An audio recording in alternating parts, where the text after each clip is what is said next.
Friends, मैं देवेश हूँ। मैंने दिग्विजय कॉलेज से स्टडी स्टार्ट की थी और अभी मेरा एमएससी भी हो चुका है। और यह मेरी खुशनसीबी है कि मैं आस्था बोरकर जो अभी डीसी बनी है उसका फ्रेंड रहा हूँ। और जो वीडियो बना रहे हैं और जो बैठे हैं वो भी आस्था के क्लासमेट ही रहे। पहले आस्था, सबसे पहले आपको बधाई डीसी बनने की। थैंक यू सो पहले मच। दिल से बधाई, पहले सीईओ बनने की बधाई, फिर डीसी बनने की बधाई। Thank you. और तुम लोग आए, मेरे को इतना अच्छा लग रहा है, बहुत खुशी हो रही है, उसके लिए थैंक यू। या वेलकम तहे दिल से। तो मैं कुछ चीज़ें जानना चाहता हूँ जो मैं अपने आने वाले जनरेशन्स को भी बताऊँ कि नहीं, मैं जिसके साथ पढ़ा उसने इतने अप्स एंड डाउन्स को फेस करते हुए ये मुकाम हासिल किया है। तो हम आपसे रिक्वेस्ट करते हैं कि जो भी चीज़ें हैं आप हमें खुल के बताएं। सबसे पहले तो आप ये बताइए कि आपको कैसा लग रहा है डीसी बन के? मेरे को तो ऐसा लग रहा है जैसे कि मैं डीसी नहीं, कोई एकदम सेलिब्रिटी बन गई हूँ। सब जी। इतना प्यार कर रहे हैं। हाँ। अभी दिवाली का अवसर है ना, हाँ। तो ऐसा लग रहा है मेरे को जैसे कि मेरे जैसे दिवाली में हमेशा धन की वर्षा होती है ना, मेरे को तो ऐसा लग रहा है मेरे ऊपर प्यार की वर्षा हो रही है। सब लोग इतना प्यार कर रहे हैं। हाँ। और सबसे ज़्यादा खुशी मेरे को इस बात की कि मैं अपने संस्कार धानी अपने राजनांदगांव का नाम रोशन कर सकी। हाँ, ये हम सब के लिए प्राउड की बात है क्योंकि जिस दिग्विजय कॉलेज में सबने पढ़ा है अभी तक हम जानते नहीं थे कि कोई वहाँ से निकल के, वैसे सुने थे कि प्रोफेसर बना है, टीचर्स बने हैं, लेकिन डीसी वाली as far as our view is concern this is for the first time, जहाँ तक मुझे लगता है। एक मैडम का नाम आया था ना, क्या नाम था? अर्चना पांडे। अर्चना पांडे, वो भी फर्स्ट रैंकर थी ना। हाँ। सेकंड चीज आस्था, मैं जानना चाहूँगा कि सब लोग क्या बोलते हैं कि पीएससी बहुत वास्ट सिलेबस होता है इसका, इसके लिए 4 साल 5 साल तो तैयार करना पड़ता है। ये बहुत चर्चित चेहरों ने भी बोला है, लेकिन जहाँ तक हमें पता है ये आपका थर्ड टाइम है, थर्ड अटेम्प्ट है। फर्स्ट वाला प्रीलिम शायद क्लियर नहीं हुआ था, सेकंड में डायरेक्ट सीईओ का पोस्ट मिला, थर्ड में डायरेक्ट डीसी। तो इस सफ़र में कितने ज़्यादा अप्स एंड डाउन्स फेस करने पड़े, क्या क्या स्ट्रेटेजी फॉलो करनी पड़ी? पहली बात तो ये कि 4 साल 5 साल बहुत ज़्यादा हो जाते हैं। हाँ। आप अगर अच्छे से तैयारी करो तो 1 साल 1.5 साल, और कोई तो उससे भी कम में कर सकता है अगर अच्छे से पूरी तरह समर्पित होकर के की जाए तो। अच्छा। ठीक है, तो ये तो समय की बात है। हाँ। और दूसरी चीज़ मैं ये बोलना चाहूँगी कि अप्स एंड डाउन्स की अगर बात करूँ, हाँ। तो ऐसा था कि मतलब मैं, ये तो था मेरे मन में कि प्रशासन में जाऊँगी और कोई हाँ। अच्छी पोस्ट लूँगी और डिप्टी कलेक्टर तो मैं बनूंगी एक दिन, ये तो मेरे को पता था। हाँ। लेकिन इतने जल्दी बन जाऊंगी ये मैं भी नहीं सोची थी। हाँ। तो वही हाँ। वही बोलना चाहूँगी कि सबको, किसी को भी टेंशन नहीं लेना है और जी। ऐसा नहीं सोचना है कि बहुत वास्ट सिलेबस है। हाँ। या मतलब सिलेबस को देख के ही कई बार हम लोग डर जाते हैं, अरे यार ये तो, बल्कि ये सोचना चाहिए सिलेबस में जो ज़्यादा चीज़ें दी हुई है ना, हाँ। ज़्यादा उससे ही हमको टॉपिक मिल रहे हैं। हाँ। है ना, तो वो कोई वास्ट सिलेबस नहीं है, वही वही टॉपिक पढ़ रहे हैं हमको। हाँ। ठीक है, उसके अलावा अदर भी चीज़ें होती हैं, लेकिन ये सोच के नहीं चलना है कि इतना सारा सिलेबस है हम लोग कैसे कर पाएंगे, ऐसा नहीं है। अगर आप लोग करना चाहो तो कर सकते हो, और बस डेडिकेटेड रहना है और हाँ। कंसिस्टेंसी रखनी है। हाँ। बस। अच्छा, जैसा कि हम सुने हैं आस्था कि इसके लिए पीएससी में यदि सिलेक्शन लेना है तो आपको हर दिन 8 घंटे 10 घंटे प्रतिदिन तैयारी करनी है। इस बात में कितनी सच्चाई है? क्या सच में 10 घंटे 12 घंटे की स्टडी की आवश्यकता होती है, या कंसिस्टेंसी बना के चले तो 3-4 घंटे की रेगुलरिटी भी हाँ, मेंटेन की जा सकती है? मैं तो यही बोलूँगी अगर कंसिस्टेंसी बना के चले ना, हाँ। तो 6 घंटा भी बहुत पर्याप्त है। हाँ। लेकिन और अप्स एंड डाउन्स तो आते रहते हैं, किसी दिन हमको 2 घंटे कम समय मिलता है, किसी दिन ऐसा होता है कि सिर्फ आधा घंटे पढ़ पाते हैं। हाँ। कई बार मैं 15 घंटे भी पढ़ी हूँ, ऐसा भी नहीं आया कि किसी दिन मेरे को 15 घंटे ना पढ़ना पड़े। हाँ। तो वो चीज़ें हमको मेंटेन करके चलनी होती है कि आज अगर हम आधा घंटा पढ़ पाए तो कल उस चीज़ को हमको कंप्लीट करना है। हाँ। तो एवरेज अगर देखा जाए तो 8 घंटे या 6 घंटे भी सफिशिएंट है, जी। किया जा सकता है उसमें। हाँ। और एक इम्पॉर्टेंट क्वेश्चन ये आती है आस्था कि हमने सुना है कि यदि आपको पीएससी में जाना है तो आपको अच्छी कोचिंग क्लास का सिलेक्शन करना बहुत आवश्यक होता है, लेकिन जहाँ तक हम सभी जानते हैं आपने कोई स्पेशल कोचिंग क्लास ज्वाइन नहीं करी है, जैसे बिलासपुर नहीं गए, दिल्ली नहीं गए, राजनांदगांव में ही रह के अपनी स्टडी को कंप्लीट की है। हाँ, तो मैंने इस संबंध महानदी में करियर एकेडमी राजनांदगांव से ही कोचिंग की है, और मैं किसी बहुत बड़ी जगह में या जाकर के मैंने नहीं किया है, लेकिन ये बोलना चाहूँगी कि सर ने मेरे को काफ़ी गाइड किया है, तो सर का तो उसमें बिल्कुल हाथ है। जी। लेकिन ऐसा नहीं है कि आपको ज़रूरी नहीं है कि आप कोचिंग जाकर ही कर हाँ। सकते हैं। अगर आप सेल्फ स्टडीज़ करते हैं तो वो भी बहुत मायने रखता है। और मैं काल था 2019 में, तो बिल्कुल पूरा, तो उस टाइम तो पूरी क्लासेस बंद थी, ना टेस्ट हो रहे थे, ना कुछ भी नहीं हो रहा था। तो उस दौरान मेरे को ये था कि मेरे को खुद ही पढ़ना है ना, तो सेल्फ स्टडीज़ भी मैंने बहुत किया है। ऐसा नहीं है, तो सेल्फ स्टडीज़ बहुत ज़रूरी है। आप कोचिंग जा सकते हैं, बिल्कुल आपको गाइडलाइन ज़रूर अच्छी मिलेगी। और अगर नहीं भी जा पा रहे हैं किसी कारण से, जैसे कोई गांव में रह रहा है या किसी तरह से वहाँ पहुँच नहीं पा रहे हैं, तो भी कोई दिक्कत नहीं, आप सेल्फ स्टडीज़ सिलेबस को फॉलो कीजिए, टाइम फॉलो कीजिए, और बस उसमें हो सकते हैं। सेल्फ स्टडीज़ ज़्यादा इम्पोर्टेंट है, मैं तो ये बोलूँगी। अच्छा, तो इसकी तैयारी के लिए कोई स्पेशल बुक जो आपने प्रेफर करी? जैसे सीजी की तैयारी के लिए जनरली हम लोग बृहद संदर पढ़ते हैं और हरिराम पटेल पढ़ते हैं। तो आपने कौन सी बुक पढ़ी है इसके लिए, छत्तीसगढ़ और भारत के लिए? मैंने भी यही बुक्स फॉलो की हैं। इसके अलावा भी जैसे ग्रंथ एकेडमी की बुक्स आती हैं जी, छत्तीसगढ़ से रिलेटेड, तो उनको भी फॉलो किया है। और अभी तो बहुत सारी अच्छी बुक्स आने लगी है। डॉक्टर रितेश कुमार अमरोही की बुक्स मैंने देखी है, काफ़ी अच्छी है। तो मतलब मेरा ये रहता है, सारी बुक्स अच्छी है यार, ऐसा नहीं है कि किसी बुक में खराब दिया है, किसी बुक में अच्छा नहीं दिया, ऐसा नहीं है। सारी बुक्स अच्छी रहती है, किसी भी बुक में हमको बहुत सारी अच्छी चीज़ें मिल सकती हैं।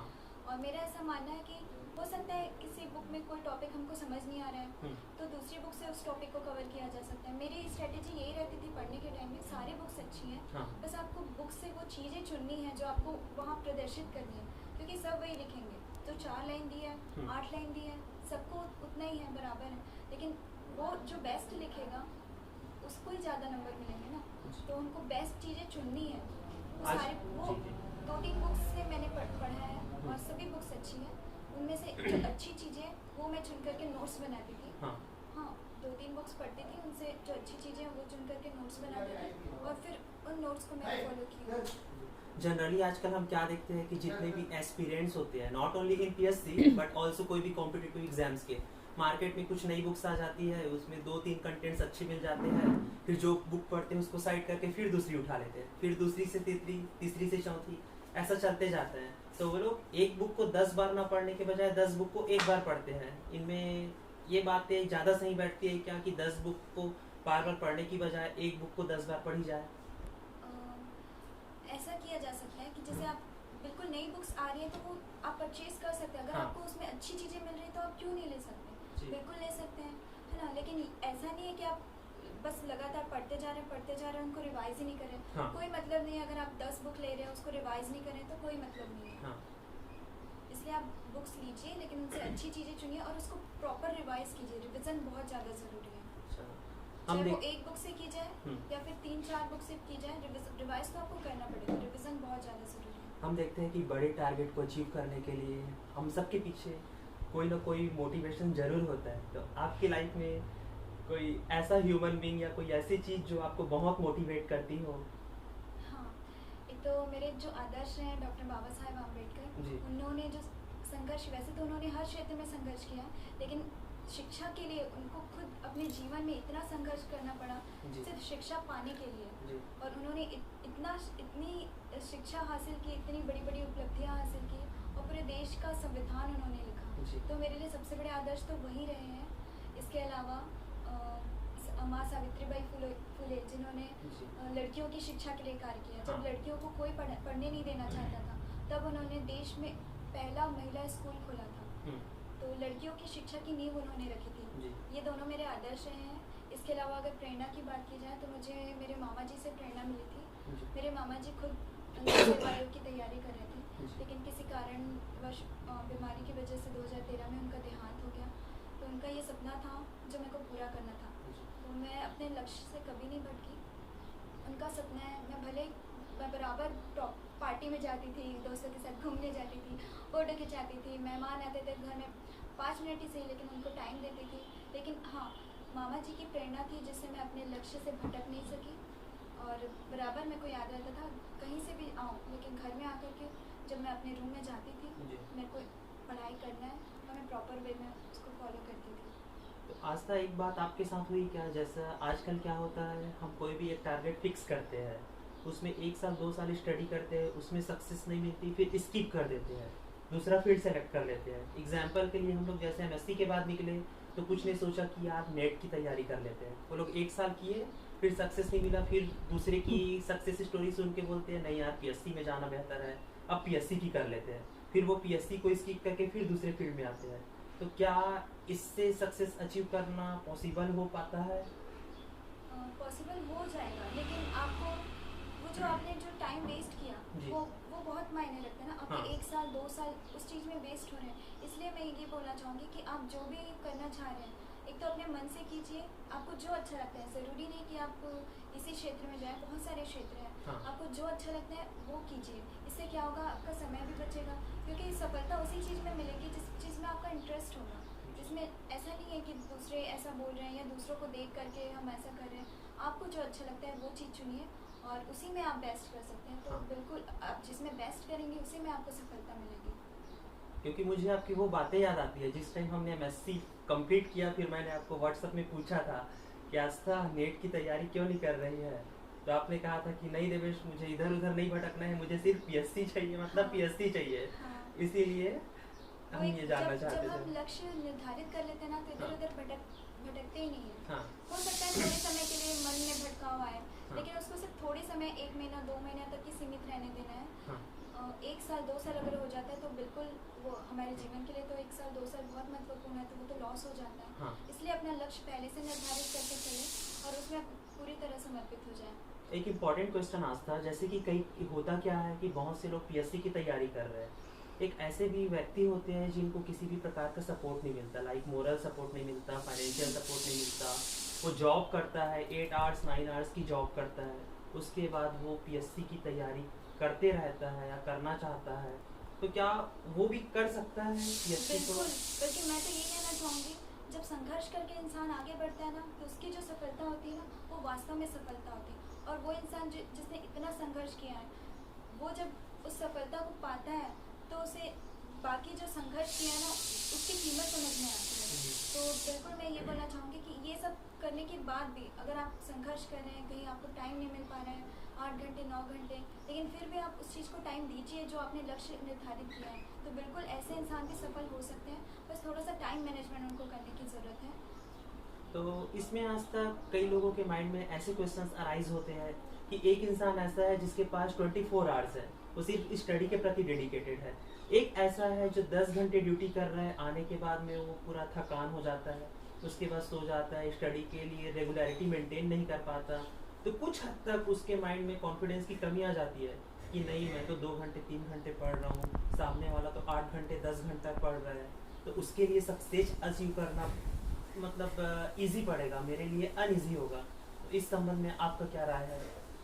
मैं ये बोलना चाहूँगी कि अगर आप अपने काम को डेडिकेटेड होके कर रहे हैं, ठीक है, जी। आप 8 घंटे जॉब कर रहे हैं, उसको भी डेडिकेटेड होके कीजिए, लेकिन आपको जितना भी समय मिल पा रहा है, आप उस सामने वाले इंसान जिसको 24 घंटे मिल रहे हैं उससे ज़्यादा समय दीजिए। मतलब आप कहीं ना कहीं अपने को टाइम मैनेजमेंट करके तो चलना ही पड़ेगा, क्योंकि अगर वो ज़्यादा मेहनत कर पा रहे हैं, आप उतनी मेहनत नहीं कर पा रहे, तो कहीं ना कहीं वो पीछे होने का चांस ज़्यादा हो जाएगा। इसलिए आपको थोड़ा और ज़्यादा उसमें संघर्ष करने की ज़रूरत है और टाइम मैनेजमेंट करने की ज़रूरत है, तो बिल्कुल निश्चित रूप से सफल हो सकते हैं। और हुए भी अभी ऐसा नहीं है कि जो खाली रहते हैं, जिनके पास जो बेरोजगार हैं, सब वही सफल होते हैं, ऐसा नहीं है। जी। बहुत बड़ी बड़ी जॉब में बहुत वर्क लोड होने के बाद भी लोग करते हैं, सुबह 4 बजे उठ के पढ़ते हैं, रात के 2 बजे तक पढ़ते हैं, तो वो चीज़ें टाइम मैनेज करने की ज़रूरत होती है और वो बिल्कुल कर सकते हैं। स्टडी के अलावा आस्था हमने देखा है कि आपकी बहुत सारी चीज़ों में भी रुचि रही है, डांस भी बहुत करते हो, गाना भी गाते हो, बीएससी फाइनल ईयर में एक अपने रूम में जो छोटा सा टीचर्स डे वाला प्रोग्राम मेरे को याद सेलिब्रेट है। किए थे, याद है ना वो गाना? बिल्कुल, मुझे भी गाना याद भी है। याद है मेरे को। हाँ, तो मतलब स्टडी के साथ साथ आपने अपनी हॉबी को भी प्रॉपर टाइम दिया है। हाँ, कॉलेज के टाइम में मैं थोड़ा सीरियस थी, कॉलेज हाँ। के टाइम में उतना ज़्यादा खुल के नहीं थी, लेकिन हाँ फिर उसके बाद धीरे धीरे जैसे जैसे बाहर निकली, जी। माहौल मिलता गया मेरे को, दोस्त बढ़ते गए, है ना। बिल्कुल स्कूल से कॉलेज में आए थे, कॉलेज में तुम लोगों से मुलाकात हुई, हाँ। फिर तुम्हारे जरिए और लोगों से मुलाकात हुई, तो जैसे जैसे समय बीतता गया तो जो मेरे अंदर की क्वालिटी है वो और शायद निखर के आती गई और हाँ। लोगों से मिलती गई मैं, तो और मेरे अंदर जो आत्मविश्वास था वो बढ़ता गया। हाँ। और अब तो मैं बिल्कुल एकदम बिल्कुल नॉर्मल इंसान की तरह हूँ। मतलब ऐसा नहीं है कि मैं टॉपर हूँ तो किसी दूसरे ग्रह से आई हूँ या हाँ। कोई एलियन के टाइप हूँ, बिल्कुल ऐसा नहीं है, एकदम नॉर्मल के जैसे नॉर्मल ही हूँ मैं। हाँ। बिल्कुल दोस्तों के साथ भी समय बिताती हूँ, अपने परिवार को भी समय देती हूँ जी। और बिल्कुल अभी एकदम नॉर्मल जीवन है मेरा। हाँ। और सब, मैं तो ये बोलना चाहूँगी सभी, मैं कोई एकदम बहुत खास या एक्स्ट्रा ऑर्डिनरी पर्सनैलिटी नहीं हूँ। जी। बिल्कुल आप लोगों की तरह, दूसरी सामान्य लड़कियों की तरह मैं बिल्कुल सामान्य लड़कियों की तरह ही हूँ। और एक सामान्य इंसान भी बहुत अच्छे से कर सकते हैं। और सब आप ये चीज़ याद रखिए कि आप परीक्षा में जीवन नहीं जी रहे हैं, जी। आप जीवन में परीक्षा दे रहे हैं। ये चीज़ें बहुत ज़रूरी है, आप बिल्कुल याद रखिए इस चीज़ को कि आप जीवन में परीक्षा दे रहे हैं। जीवन का एक भाग है परीक्षा, हाँ। ना कि परीक्षा का एक भाग जीवन है। प्लीज़ अपने जीवन को वैसा मत कीजिए और खुल के जीवन जिए और खुद भी खुश रहें और अपने मेहनत भी कीजिए। हाँ, मेहनत की ज़रूरत पड़ेगी, ऐसा नहीं है कि अब से घूम ही रहे हैं, ऐसी बात हाँ। नहीं है। आप बिल्कुल समय प्रबंधन बहुत ज़रूरी है, टाइम मैनेजमेंट करके चलिए, खुश रहिए, दूसरों को भी खुश रखिए। बस यही बोलना चाहूँगी। एक लास्ट क्वेश्चन, अभी हमने सीजी के पेपर में या सीजीपीएससी के क्षेत्र में सबसे बड़े माइलस्टोन को अचीव कर लिया है। अब इसके बाद और आगे की कोई रणनीति, कोई और टारगेट जो आपने फिक्स किया हो कि नहीं अब मुझे ये करना है? जैसा कि हमने न्यूज़पेपर में पढ़ा है, अभी भी आप रुकने वाले नहीं हैं, अभी आप यूपीएससी के फील्ड में मुकाम हासिल करना चाहते हैं। हाँ, जी। मैं बोलना चाहूँगी कि रुकना तो कभी नहीं है इंसान को, जी। और पढ़ाई तो कभी भी नहीं छोड़ना है ना। ऐसा नहीं है कि आप किसी परीक्षा के लिए पढ़ रहे हो, पढ़ाई आप किसी भी चीज़ में कर सकते हैं। कोई बहुत सारी अच्छी बुक्स आती है, वो पढ़ सकते हैं, तो पढ़ाई नहीं छोड़ना है। तो मेरा भी यही है कि मैं पढ़ाई तो नहीं छोड़ना चाहती हूँ कभी भी। और अभी तक तो मैंने ये टारगेट लेकर के चला था सीजीपीएससी। अब बिल्कुल मैं सोचूंगी आगे के बारे में, और यूपीएससी के बारे में भी सोचूंगी बिल्कुल। क्योंकि रुकना कभी नहीं है इंसान को, और पढ़ते रहना है और जीवन जीते रहना है, मुस्कुराते रहना है। थैंक यू सो मच आस्था, बहुत अच्छी अच्छी बातें आपने बताई। ये थी हमारी फ्रेंड आस्था बोरकर। आज तक हमने बहुत सारी बातें सुनी थी या अफवाहें सुनी थी कि पीएससी के एग्ज़ाम्स के लिए 4 साल 5 साल कम से कम तैयारी ही करनी पड़ती है, उसी के बाद मुकाम हासिल होता है। लेकिन इन समस्त बातों को दरकिनार करते हुए हमारी फ्रेंड आस्था ने 3rd अटैम्प्ट में ही डीसी का पोस्ट अचीव कर लिया। ये उनके लिए तो खुशी की बात है, लेकिन उसके साथ साथ उनके पूरे क्लासमेट, मुझे